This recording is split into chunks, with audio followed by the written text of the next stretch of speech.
Night, I'm climbing a big hill to get to my spot, and I almost couldn't believe my eyes. I've never found a match set before, but on my way up, I find this,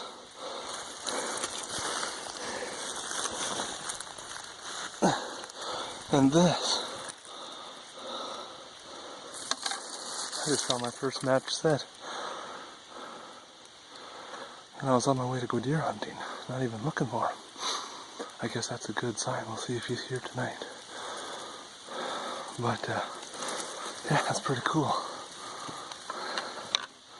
I'm finally set up my tree, and the cutoff, it's a little bit older than I was hoping for, but there still should be plenty of food in it. We'll see what happens tonight. I would kind of guess that deer would already be on their feet, and I was setting up, so back behind me, now, I don't know if you can see back there, there's a whole bunch of white oaks. So on a year that the white oaks are producing them, I think I'm going to come back here. Hopefully this isn't growing up too tall, maybe next year. But we'll see what happens tonight. It's cold. It's supposed to rain a little bit. The deer should be moving early, so I found that set of sheds on the way in. And if nothing else, that was worth it right there. So we'll see what happens.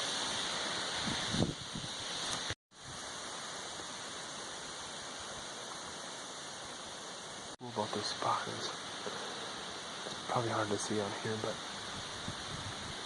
this is the lowest. That's the lowest spot in this whole cutoff.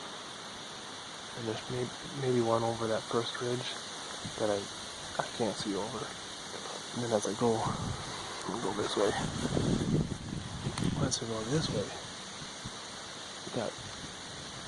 that hill right there,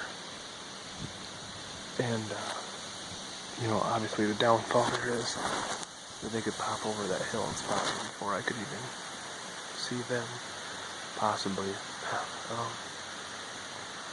But most people that have hunted know deer typically use the lowest access point, and that also goes to a trail that's gated off, so the deer can climb this hill behind me, which is really, really steep. I don't know how well you can see that.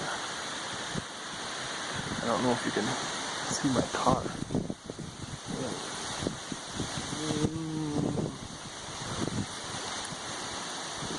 Somewhere down there is my car. You can actually see it, but anyways, so even on a calm night, like today, even on a calm night, there should be a thermal effect, but my wind should just go right down the hill.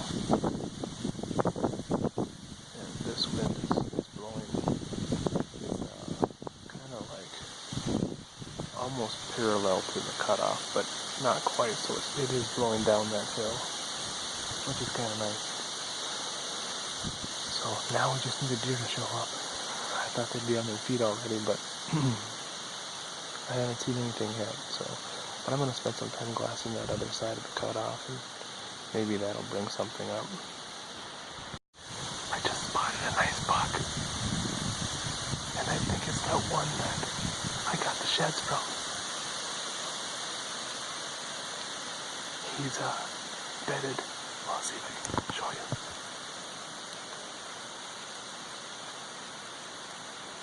That little oak tree right there, he's bedded underneath of it. I'll see if I can get a little video footage through my binoculars. It's a nice buck. He's bedded right there.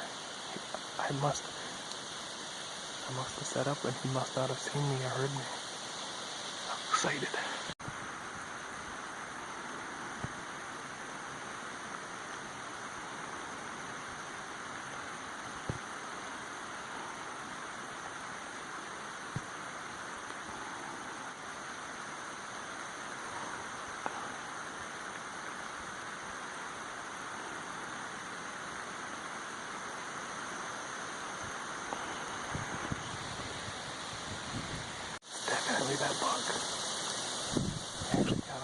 already. Kind of wondering if I could stop him. He's almost below that hill, that little hill over there.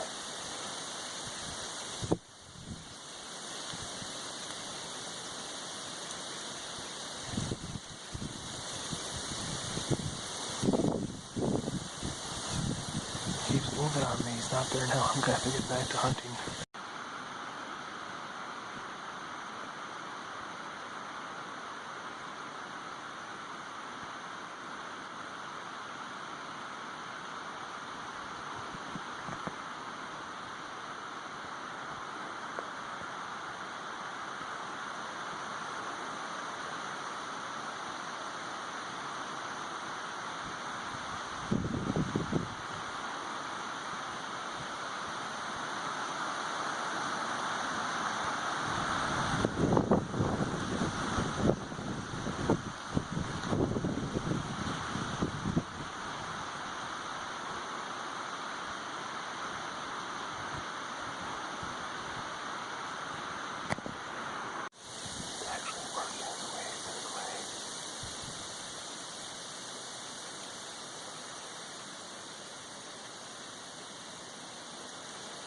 Entry about 40 yards away.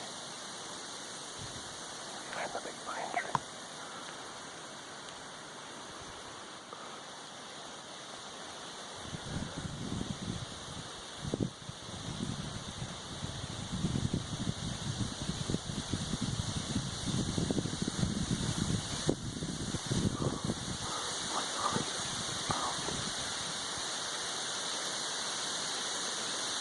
It's like 50 yards.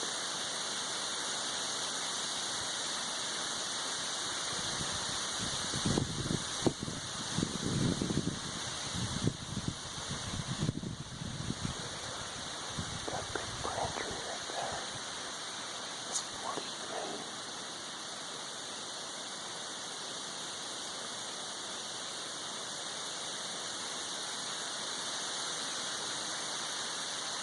Well, that was probably the most exciting hunt I have had in a long time. I found those sheds, and I get up there and I'm sitting up there, and I finally got settled and started glassing around, looking at the far side of that cutoff, thinking that was the better side. And as I'm panning back around, underneath a little oak tree, I see the body of a deer in this nice rack. And sure enough, it's the same deer that I just found the sheds from. And he was, at that point, 70 yards away, or 66 yards, I can't remember exactly. So, he milled around forever there, and I tried to get some video footage of him, you'll see, but it's probably a little blurry, a little shaky, because the wind was blowing, and I was trying to record it through my binoculars. But man, it was exciting. He would spend most of the night at 40 yards, got even up to 30 yards, but by that time it was getting pretty late. It wasn't end of shooting yet, but he wasn't broadside, so I couldn't get a shot. And then I think the wind swirled and he smelled me, because he just stood still for a long time, and then he started going back away from me again. And then he ended up bedding about 40 yards away, just under 40 yards away from me, and I had to sneak down from my stand. I left my stand up and just took the bottom two climbing sticks. Hopefully I can get back there maybe Sunday evening and hunt him again if the wind is right. But man, that was a fun night. I'm excited. I get his sheds, I get to see him the first night out there, and hopefully I'll get a shot at him. I mean, I could have tonight if I had a little more time, if he would have worked a little faster. So many variables, but that's why it's called hunting and not killing.